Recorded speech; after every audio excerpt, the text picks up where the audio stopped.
대림절이 시작이 되었습니다.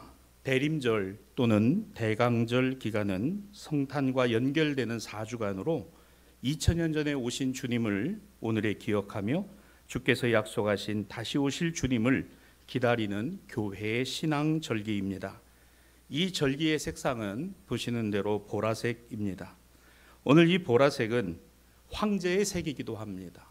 2000년 전에 이 색깔은 아무나 가질 수 있는 것이 아니라 염료에서 추출된 이 색깔은 로마의 황제만이 쓸 수 있는 색깔이었습니다. 또한 이 색깔은 예수 그리스도께서 십자가에 죽으신 피의 색깔이기도 합니다. 그 고난을 받으시고 그 피를 우리에게 보내주심으로 말미암아 교회가 되고, 또한 예수의 죽으심과 그리고 고난과 부활은 연결되어 있다는 신앙과 믿음 안에 있기도 합니다. 대림절이 되면 교회는 매 주일마다 촛불을 밝혀 그 의미를 더하고 있습니다. 가장 먼저 검은 어두운 초가 먼저 밝혀집니다. 그리고 한 주씩 갈 때마다 점점 밝은 색으로 옮겨가는 것을 보실 수가 있습니다.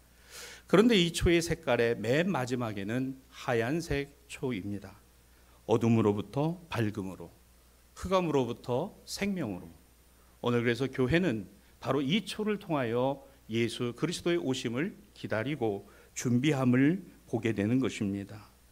성탄에는 초가 켜지지 않습니다. 왜 그럴까요? 예수님이 빛이시기 때문입니다. 예수님만이 빛이시기 때문입니다. 참빛 곧 세상에 오신 빛이 있으니 곧 예수 그리스도십니다. 우리는 이 시기에 지나간 과거와 현재와 미래에 오시는 주님을 주목합니다. 모든 말씀, 지나간 구약과 그리고 시편에 그리고 서신서와 복음서의 말씀이 집중되어 있기도 합니다.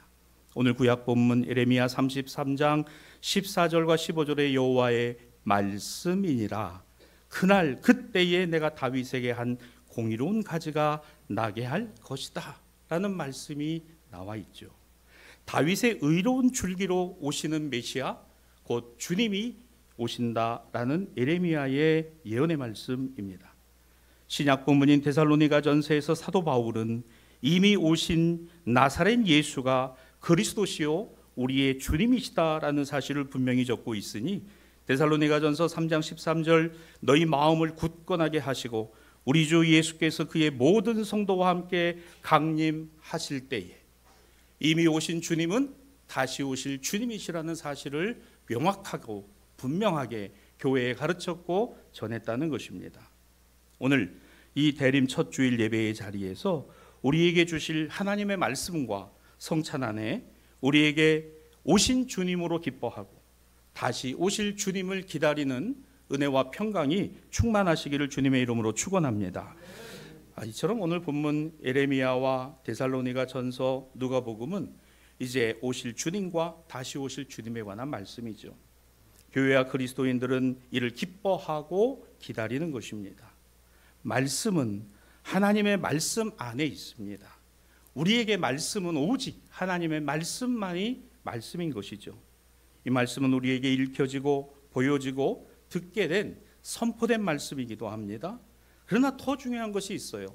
내가 보고 들은 말씀이 나에게 마음에 와 닿았던 선포된 말씀은 하나님이 이루실 말씀이라는 겁니다. 하나님이 이루시는 것이라는 겁니다. 교회와 그리스도인들은 바로 이 말씀이 우리에게 육신이 되어 오신 하나님의 아들 예수 그리스도 안에 있다라고 믿었습니다. 이제 좀 더 자세히 살펴보도록 하죠. 오늘 누가복음 21장의 본문은 구름 타고 오시는 인자를 예수께서 말씀하신 거예요. 모든 것을 완성하시고 이루시는 때가 있다는 겁니다. 모든 것이 완성되고 이루어지는 것은 하나님의 나라입니다. 예수께서 오신 것은 인간의 모든 계획과 장래와 소망이 인간에게 있는 것이 아니라 인간으로 오신 하나님의 아들에게 있다는 믿음, 하나님의 사랑과 구원과 은혜의 구체적인 모습이 우리에게 있는 것이 아니라 하나님의 아들이신 예수 그리스도에게 있다는 믿음인 거예요. 그 주님을 보면 나의 추악함이 보이고 그 주님을 봄으로 인해서 오늘 내가 의롭게 하나님 앞에 서게 된 사랑을 느끼게 되는 것이고, 내가 그 은혜를 고백할 수 있으니 이것이 구원입니다. 어떻게 보면 참 간단한 얘기 같지만, 그러나 이게 얼마나 쉽지 않은 일인가를 우리가 잘 알죠. 하나님의 사랑과 구원과 은혜가 하나님의 아들에게 있음을, 하나님의 말씀 안에 있음을, 우리에게 직접 오신 그 예수님으로 말미암아 우리가 알게 되었음을, 믿게 되었음을, 그리고 확신하게 되었음을, 우리가 아는 것, 믿는 것, 확신하는 것, 이게 더 중요하다는 거예요. 구원은 밭에 감추어진 보화와 같다 그랬습니다. 보물이 있는데 감추어져 있어요. 어떻게 해야 될까요? 찾아야죠. 어떻게 해야 되죠? 파내야죠. 어떻게 해야죠? 그것을 파내서 얻어야죠. 진리가 예수 그리스도십니다. 믿어야죠. 하나님의 사랑과 구원이 하나님의 말씀 안에 있습니다. 봐야죠. 묵상해야죠. 오늘 이것으로 나에게 주신 은혜로 깨달아야죠. 오늘 예수님께서 비유로 말씀하신 바로 천국의 비유 중에 하나가 밭에 감추어진 보화와 같다라고 했습니다. 현실과 동떨어져 있고 나하고는 상관없는 것인가? 그럴 수도 있겠죠. 진리인데요, 복인데요, 생명인데요, 오늘 우리를 사랑하심의 구체적인 증거인데요, 여러분 갖지 않으시겠습니까? 그거 나에게 필요 없는 겁니까? 그거 없어도 여러분 나는 충분히 살아가는데 지장이 없을까요? 여러분, 공허한 것이 뭡니까? 비었다는 거예요. 허무한 것이 무엇입니까? 의미가 없다는 겁니다. 많이 벌어봐도, 높은 자리에 올라가 봐도, 내가 갖고 누리고 세상에서 가질 모든 것을 갖는다 해도 공허하고 비어있는 거죠. 허무하고요, 의미가 없어요. 여러분, 건강을 잃으면요, 그 모든 것이 아무것도 소용없다는 것을 잘 압니다. 여러분, 나는 건강했습니다. 나는 아프지 않았어요. 몸에 이상이 옵니다. 이상이 오면서 병원에서 진단을 받아요. 선생님, 이런 문제가 있네요. 이제부터 이 약을 드셔야 됩니다. 그러면 우리는 첫 번째로 놀라죠. 두 번째로 놀라는 게 뭔지 아세요? 이 약 평생 먹어야 됩니다. 이게 두 번째로 놀라는 일입니다. 세 번째로 놀라는 것이 있습니다. 그 약을 내가 그만큼 많이 먹는다는 거에 놀라요. 시간을 맞춰서 먹는다는 거에 놀랐습니다. 근데 기쁜 소식이 하나 있어요. 선생님, 일단은 그렇게 하시고요, 이 약을요, 상태를 봐서 어떻게? 하나씩 빼면 됩니다. 할렐루야. 하나씩 빼면 된대요. 그게 그렇게 기쁘게 들려요.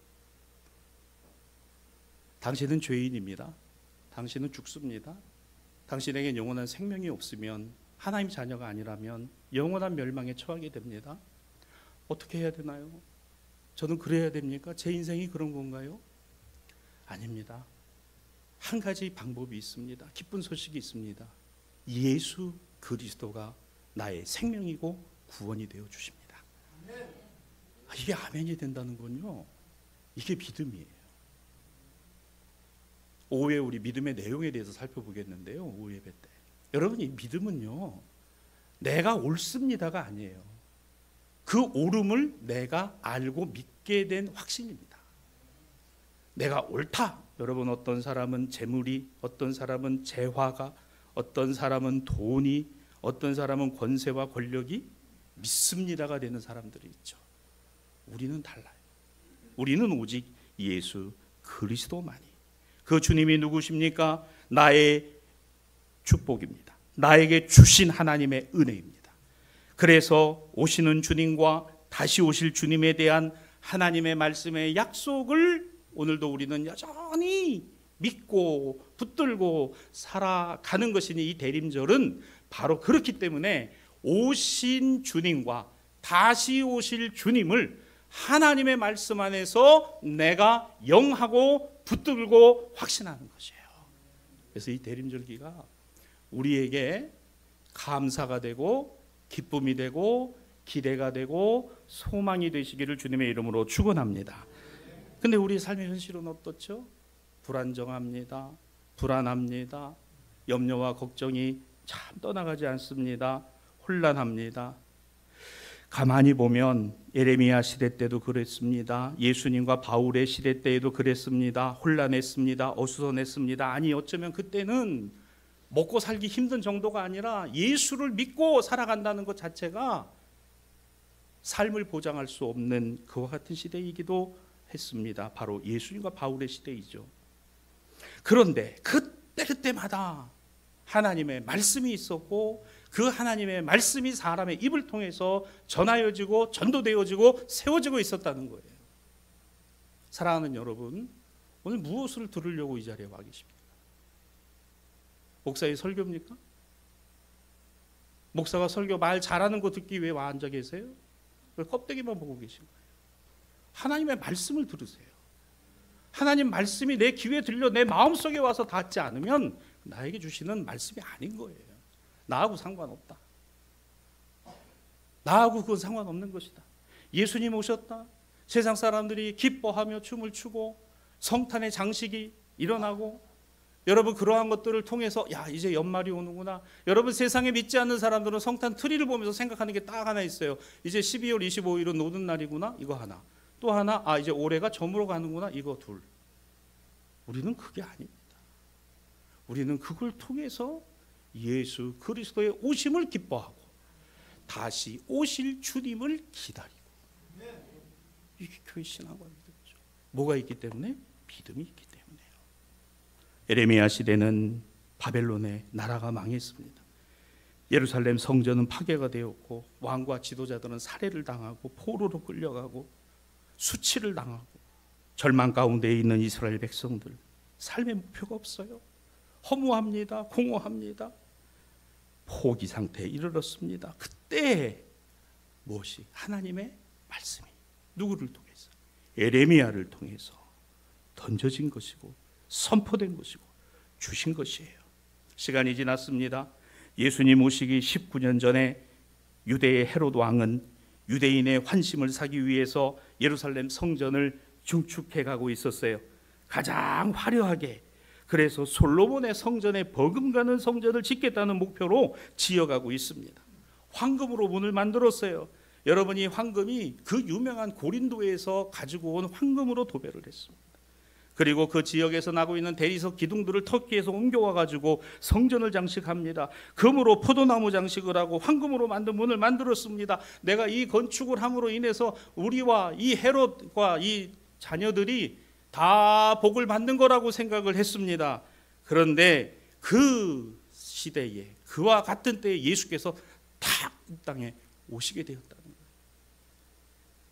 시간이 흘러 초대교회 시대 때에는 로마 제국에 의해서 이 예루살렘 성전이 다 불에 타버렸어요. 완전히 돌 위에 돌 하나 남지도 않고 무너져 버렸습니다. 그래서 허무한 거예요. 그래서 공허한 겁니다. 아무리 쌓아 올려도, 아무리 황금으로 칠을 해도, 아무리 그걸 통해서 내가 복을 받는다고 하더라도 여러분 이게 무너지고 이게 사라지고 이게 없어지고 이게 지나가면요 내게 남는 것이라고 아무것도 없어요. 무엇이 남느냐? 아무것도 없는 공허함과 허무함이. 예루살렘의 유대인들은 이 예루살렘의 성전이 불탈 때 로마 군들이 침략해 들어오는 그때예요. 그 성전 안에서 예루살렘 성 안에 있는 자기들이 모아놨던 금이나 은을요 지키기 위해서 집어삼켰다고 합니다. 그거를 집어삼켜서.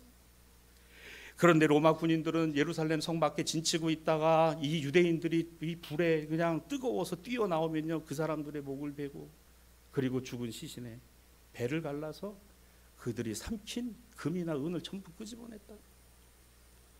유대의 역사가인 요세푸스는 유대 전생사에서 이걸 기록하고 있습니다. 얼마나 끔찍한 일인지. 여러분 이 시대를 관통하고 있었던 게 뭐예요? 초대교회입니다.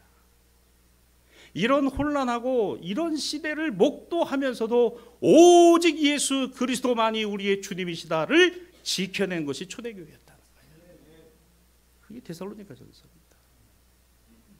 여러분 얼마나 끔찍한 거예요. 그런 시대 속에서도 이 신앙이 사그라지고 이 신앙이 없어지고 이 신앙이 끝이 나야 되는데 오히려 흥황하고 전도가 되고 복음이 로마 제국 전역으로 흘러들어가 제국의 본산인 로마의 도시에까지 그리스도의 복음이 전해지게 되었고, 오늘 이 복음이 대륙을 건너 그리고 미국과 신대륙의 태평양을 건너서 오늘 우리에게까지 전해졌으니 그 시간이 2000년이 걸렸습니다. 여러분, 이게 가짜면 진작 없어졌어요. 이게 거짓말이면 이거는 사라져야 마땅합니다. 없어졌나요? 사라졌나요? 아니거든요. 그렇다면요, 이거는 진짜입니다. 예수 그리스도는 진짜신 거예요. 여러분, 얼마나 끔찍한지요. 로마의 검투장에 그리스도인들이 끌려가서 복음을 전했다는 이유로 그 글래디에이터 검투사들의 이 제물이 되어지고 사자에게 여러분 던져져서 갈기갈기 찢어서 죽는, 여러분 그렇게 포로로 끌려낸 자들이 97,000명, 굶주림으로 굶어 죽은 유대인들이 110만 명, 예수님과 같이 십자가의 형틀에서 못 박아 매일매일 죽어간 사람이 500명이 넘었다. 요세푸스의 기록입니다. 여러분, 이게 예수님의 부활 이후에 초대교회가 세워졌을 때 평탄대로가 열려있고 신앙과 믿음을 다 가질 수 있는 그런 시대가 아니라 이렇게 혼란하고 이렇게 혼돈스럽고 이렇게 생명을 보장할 수 없는 그와 같은 시대가 일어났으니, 누가복음 21장 24절에 예수께서는 그들이 칼날에 죽임을 당하며 모든 이방에 사로잡혀 가겠고 예루살렘은 이방의 때가 차기까지 이방인들에게 밟히리라. 이때 무너진 성전은 지금까지 세워지지 못했어요. 그 성전 자리에 모스크가 세워졌어요.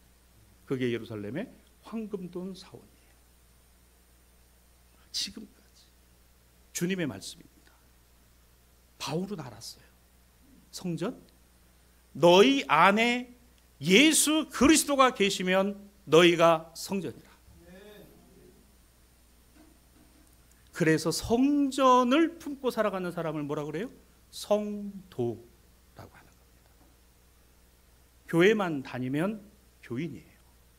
믿음을 가졌다면 신자입니다. 그러나 그 안에 그 믿음이 다른 믿음 아니에요. 돈이 아니에요. 권력이 아니에요. 물질이 아닙니다. 예수 그리스도시라면 성도인 거예요.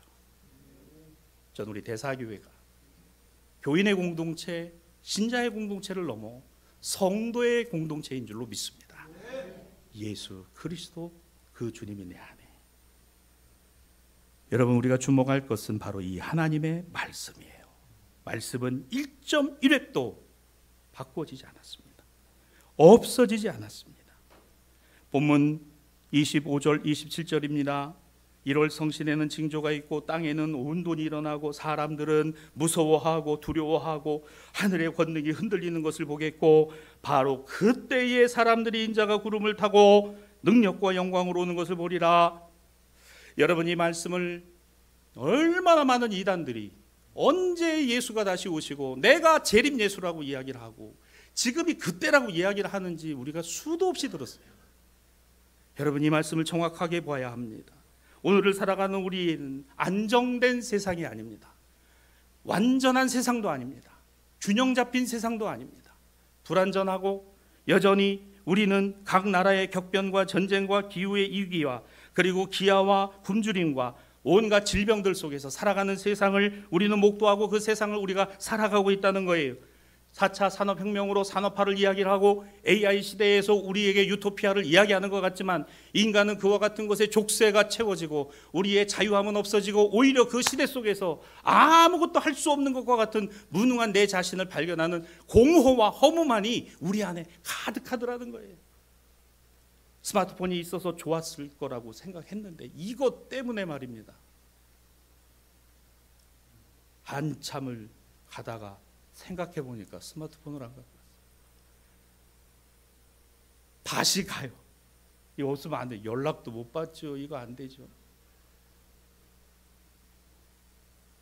여러분, 어떻게 보면 내가 이용하고 있는 게 아니라 내가 거기 매여 있다는 생각 안 드세요? 내가 여기에 매여 있구나라는 생각이 안 드십니까? 옛날에 이거 없을 때 우리 못 살았어요? 아이고, 여러분 50년 전에 아이고 스마트폰 없어서 못 살겠네. 아이고 내가 손안에 테레비 못 봐서 못 살겠네. 차라리 5시 반에 애국가 틀어주고 12시에 애국가로 방송 끝내주는 게 낫어요. 채널 4개면 돼. 지금은 여러분 채널이 400개가 넘어요. 하루 종일 돌아갑니다. 하나 보고 나면 그 다음 들으면 고객님 오늘이 마지막입니다. 오늘 선택하셔야 됩니다. 근데 다음에 보면 또 해. 우린 또 그걸 보고 가만히 보고 있다 또 눌러요. 왔어요. 또 그것도 한두 번 쓰다가 또 그냥 그러니까 정보를 우리에게 이거 사면 행복하다, 이거 사면 건강하다, 이거 먹으면 몸 안 아프다, 뭐 그런 정보들이 그냥 오면서 우리는 저거 안 사면 내가 뒤처지는 거가, 저거 안 하면 내가 건강 잃어버리고. 여러분 50년 전 60년 전 우리 어떻게 살았냐는 말이에요. 그때는 여러분 전기가 나가면요 촛불 켜면 됐어요. 지금은 전기 30분만 나가면 마비가 됩니다. 장사 안 됩니다. 결제 안 됩니다. 송금 안 됩니다. 탁 전기 30분 끊어지면 난리가 나요. 근데 옛날에는 3시간이 전기가 나가도 촛불 켜놓고 팔각성냥 켜서 촛불 켜놓고 저기 탁 들어오면 이 전기 들어왔다고. 죄송합니다 여러분, 그때가 행복하지 않았나요? 지금 생각해 보니까. 근데 여러분 장래가, 미래가 이렇게 가는 거라면 그래도 2024년이 행복했다 그런 말씀도 듣고 그런 우리의 삶도 돌아보고 왔으니 그때가 오히려 행복했다. 여러분 이걸 잊어버리지 마시기 바랍니다. 우리 코로나 때 모임의 예배가 어려웠습니다. 그래서 어쩔 수 없이 유튜브로 방향을 틀어놨어요. 그런데 이게 돌아오질 않습니다. 여기가 좋사오니 여기다 초막을 짓고 유튜브에 초막을 짓고 살아가는 3030 세대들이 얼마나 많은지 몰라요. 2030 세대들은요 하면 우리도 좀 교회 일에 같이 참여하고 하고 싶은데 어르신들이 참여의 길을 열어주는 게 아니라 참견을 해요. 그래서 너무 싫다는 거예요. 여러분 이게 오늘 우리가 교회가 처해 있는 현실이고 이와 같은 상황 안에서 우리가 갖고 있어야 되고 우리가 여전히 붙들어야 되는 것은 변하지 않은 오직 예수 그리스도는 하나님의 아들이시고 우리의 구원이시다. 이거만큼은 약해져서 안 됩니다. 흐려져서 안 됩니다. 다른 것으로 대체돼서도 안 됩니다. 복음은 다른 것으로 바뀔 수 없는 겁니다. 여러분 이걸 우리가 붙들고 이렇게 모여있는 이 공동체가, 이 교회가 얼마나 하나님 보시기에 귀하고 아름답고 복되고 우리에게 기쁨이 되고 감사가 되는지를 저와 여러분이 가슴 깊이 새기는 오늘 이 주일과 대림절기가 되기를 주님의 이름으로 축원합니다. 누가복음 21장 28절 이런 일이 되기를 시작하거든 일어나 머리를 들라. 따라합시다. 일어나 머리를 들라. 저는 오늘 이 말씀을 여러분과 함께 나누고 싶습니다. 이런 일이 되기를 시작하거든. 지금도 어려워요. 오늘도 어렵습니다. 살기가 어렵습니다. 경제가 이래요. 사회적 상황들이 그렇습니다. 시대가 그렇습니다. 이런 일이 일어나거든 고개 쳐박고 콧물 흘리고 눈물 흘리고 신세 한탄하고 그렇게 살지 말고 일어나 머리를 들라. 머리를 들되 너희의 속량이 가까웠느니라. 여러분 이 속량의 의미가 무엇입니까? 속량은 은혜입니다. 속량은 값으로 주고 사셨다는 거예요. 속량은 죄값을 치르셨다는 겁니다. 속량은 예수님이 하나님 앞에서 당신 자신을 들여서 저와 여러분을 건지셨다는 거예요. 구원은 그냥 얻어진 거 아닙니다 여러분. 내가 그냥 받았을 뿐이지 이 구원의 값이 얼마나 귀한지 몰라요. 그런 얘기들 합니다. 아유 세상에 돈 없으면 못 살아. 맞아요.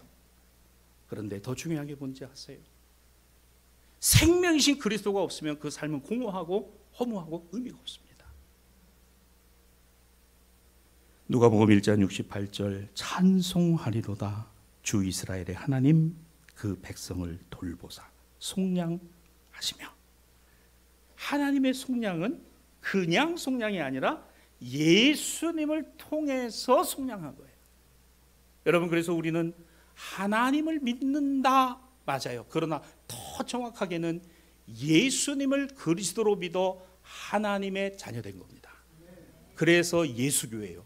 그래서 그리스도교회예요. 그래서 중국식으로 기독교입니다. 하나님 믿으면 유대교요. 그 이름을 알라로 바꾸면 이슬람입니다. 우리는 유대교나 이슬람은 누구를 믿지 않아요? 예수님 믿지 않습니다. 우리는 예수님을 믿는 거예요. 누가 여러분에게 물으면 나는 예수님을 그리스도로 믿습니다. 주님으로 믿습니다. 그래서 예수교회예요. 그리스도교. 그러면 이제 이 하나님이 이루시는 이름을 우리가 정확히 어떻게 알게 되느냐? 본문 21장 36절입니다. 일어나 머리를 들라라고 하는 이 말씀은요, 인자 앞에 서도록 항상 기도하며 깨어 있으라라는 얘기예요. 누구처럼? 슬기로운 다섯 처녀처럼 말입니다. 세워라 내워라 그렇게 살아가 허무하고 의미 없다. 여러분, 술을 취하는 사회, 술을 권하는 사회를 지나서 술에 쩌든 사회가 되었어요. 온갖 사고가 여기서 다 일어납니다. 왜 술 먹고 운전하는지를 모르겠어요. 그것 때문에 얼마나 많은 사람들이 이제는 더 나아가서 약에 취해 사는 사람, 마약에 쩌들어가는 사람, 이게 하나도 이상하지 않은 이런 시대가 되었는데, 여러분 전 세계에서 단일 지역으로는 교회가 가장 많다는 대한민국에 술에 쩌들어서 마약에 취해서 오늘 우리 교회가 가슴을 치고 오늘 이 시대와 사회를 끌어안아서 우리 주 예수 그리스도의 생명의 복음이 주여 이 땅을 치유하시고 이 땅의 사람들에게 소망이 되어주심을 우리로 전하게 하여 주시고 우리의 삶이 그와 같이 거룩하고 경건함으로 세워져 갈 수 있게 해달라고. 여러분, 이 기도는요, 할 수도 있는 기도가 아니라 해야만 하는 기도라는 거예요. 가정을 보십시오. 내 삶의 자리를 보십시오. 직장을 보십시오. 생업의 일터를 보십시오. 그리스도를 붙들고 살아가는 사람들의 말과 행동, 그리고 그렇지 않은 사람의 말과 행동은 완전히 다릅니다. 왜 다를까? 인생의 길이 달라요. 목적지가 다릅니다. 목표가 다르다는 거예요. 우리는 하나님의 영광을 위해서 부르심을 받은 자들이라 그랬어요. 여러분, 이게 얼마나 중요할까? 그러므로 우리가 머리를 든다라는 그 말은 인자 앞에 서도록, 그리스도 앞에 서도록 항상 기도하며 깨어 있으라. 여기서 우리가 알아야 되는 것은 바로 이겁니다. 하나님이 이루시는 때가 있고 하나님이 이루시는 방법이 있는데 말씀과 기도로 알게 된다는 거예요. 아, 하나님이 이루시고 하나님이 역사하십니다. 대림절은 우리의 삶과 신앙과 믿음에 지나간 과거와 오는 장래를 연결하는 오늘의 현재입니다. 믿음은 지나간 것으로 사는 게 아니에요. 은혜는 지나간 것의 은혜가 아닙니다. 오늘 지금 나에게 주시는 은혜의 믿음인 거예요. 주님, 오늘 지금 나에게 주시는 은혜. 우리는 앞으로 더 많은 시대적 변화와 격변의 시대를 살아가게 될 것입니다. 우리가 알지 못하는 질병들 속에서 우리는 신음하고 고통스러워할 수도 있습니다. 여러 가지 경제적 상황과 불확실성들이 우리 앞에 놓여져 있기도 합니다. 미국의 대통령이 바뀝니다. 세계가 어떻게 될는지 세계가 주목하고 있습니다. 과연 우리에게는 어떤 기회가 될 것인지, 여러분, 기회는 하나님께 있어요. 우리에게 기도가 있을 뿐입니다. 방법은 하나님께 있어요. 우리는 방식을 따라갑니다. 아닙니다. 하나님의 역사는 사람의 방식에 있는 게 아니라 당신의 방법에 있으니 이것이 권능입니다. 전능하심이에요. 그럼에도 불구하고 대림절기에서의 우리의 신앙과 믿음은 약속 믿고 신실하게 살아가십시다. 약속 믿고 신실하게 살아가십시다. 우리 다 같이 따라하십시다. 하나님은 말씀하신 것을 반드시 이루십니다. 다시, 하나님은 말씀하신 것을 반드시 이루십니다. 그래서 예수님 오신 거예요. 예레미야로 끝난 게 아니라. 그래서 초대교회가 세워졌어요. 바울이 이 복음 전했습니다. 그걸로 끝난 게 아니라 오늘 우리에게 이어지고 있다는 것이. 누가복음 21장 29절로 31절은 무화과 나무의 비유를 예수께서 연결하여 말씀하시되 싹이 나면 너희가 보고 여름이 가까운 줄을 알아니 너희가 이것을 보거든 하나님 나라가 가까이 온 줄을 알라. 여기에 중요한 동사가 두 개가 있죠. 보다와 알다입니다. 무엇을 봅니까? 세상이 그런 걸 보는 거예요. 지금 보고 있는 겁니다. 그럼 뭘 알아야 됩니까? 예수 알아야지요. 그리스도이신 주님을 알아야죠. 하나님이 이루신다는 걸 알아야죠. 보는 게 중요한 게 아니에요. 보면 알아라. 말씀을 정리하겠습니다. 성도 여러분, 무화과 나무 잎이 나면 여름이 가까웠음을 알라는 이 말씀에서 시대의 증조만 보고 전전긍긍하는 이런 인생으로만 살아가지 말고 뭘 보라? 하나님의 방법을 보라. 하나님의 능력을 보라. 하나님의 약속하신 것을 어떻게 이루시는지를 보라. 그러므로 우리가 시대만을 보니까 이단이 생기는 거예요. 시대를 봤으면 예수님이 보여야 돼요. 예수님이 믿어져야 된다는 거예요. 사랑하는 여러분, 주님을 보십시다. 예수님을 보십시오. 예수님을 통해서 하나님이 이루신다는 것을 믿으십시오. 이것을 알고 살아가는 저와 여러분, 대림절기를 통해서 이 믿음은 약속의 힘으로 현실을 살아가게 하시는 하나님의 구원입니다. 약속의 힘으로 오늘의 현실을 살아가게 하시는 하나님의 능력, 하나님이 이루십니다. 그리고 하나님이 이루신다는 것을 내가 믿고 또 의지하는 복음이라는 사실을 다시 우리 마음에 새기는 저와 여러분이 되시기를 우리 주님의 이름으로 축원합니다.